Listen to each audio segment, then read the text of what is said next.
Ladies and gentlemen, thank you for joining me today as we explore the banking environment and what recent central bank decisions tell us about the financial system moving forward.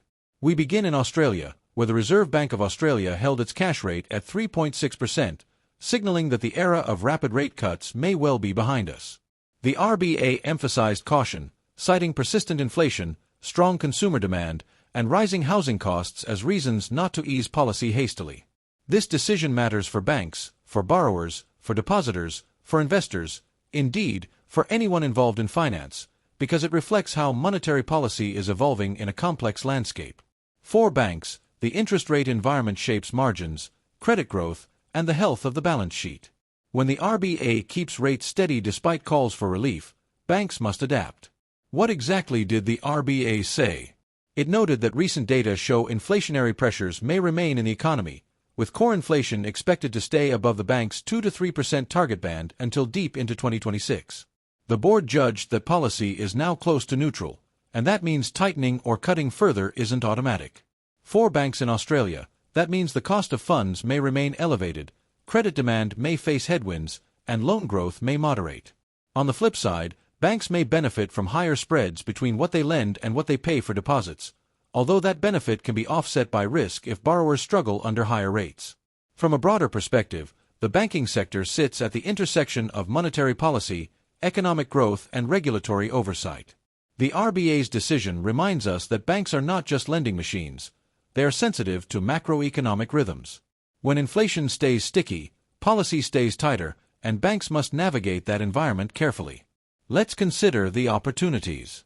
For banks with strong capital, disciplined underwriting, and diversified portfolios, a higher rate regime may offer improved net interest margin, provided credit risk remains controlled. Banks that anticipate slower loan growth might lean into fee income, non-interest services, or operational efficiency.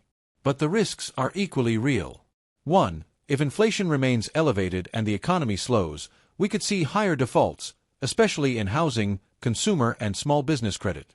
2. If banks misjudge how policy evolves, for instance, if rates stay higher for longer than expected, asset-liability mismatches or margin compression may emerge. 3. Regulatory or capital requirements changes could add strain in a tighter environment. From your finance channel's viewpoint, this banking story is rich.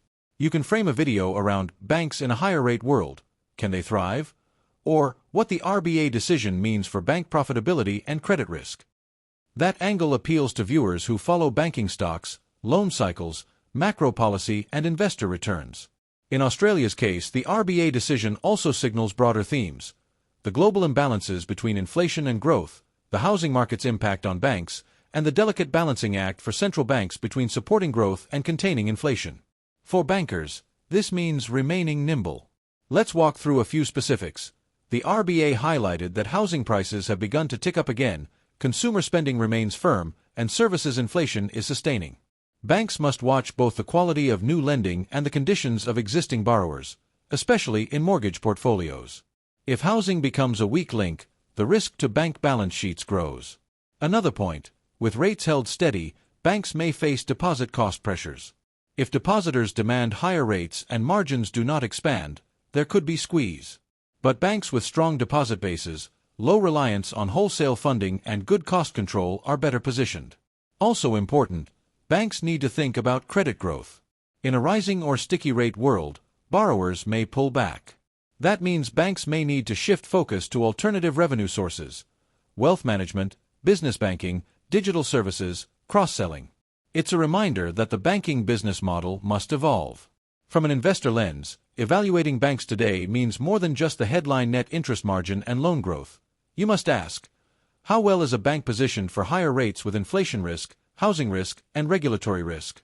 Are its allowances sufficient? Is its portfolio resilient?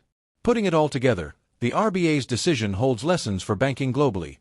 Central banks are loath to ease when inflation is sticky. Banks must pay attention to macro signals, and the interplay between monetary policy and banking profitability is direct and material. For your audience, the message is: the banking sector is not immune to macro policy.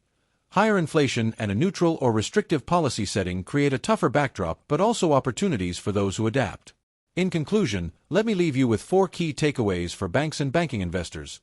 First, monitor central bank policy closely. When policy pivots matter, so do banks.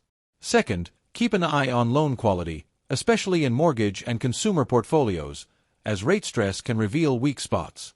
Third, watch deposit cost and margin trends. Banks that manage funding well will gain. Fourth, diversification of revenue and cost discipline will differentiate winners from laggards. Thank you for listening. I look forward to tracking with you how banks respond to the shifting policy backdrop, how their earnings evolve, and how investors interpret banking sector strength in a world of rising economic complexity.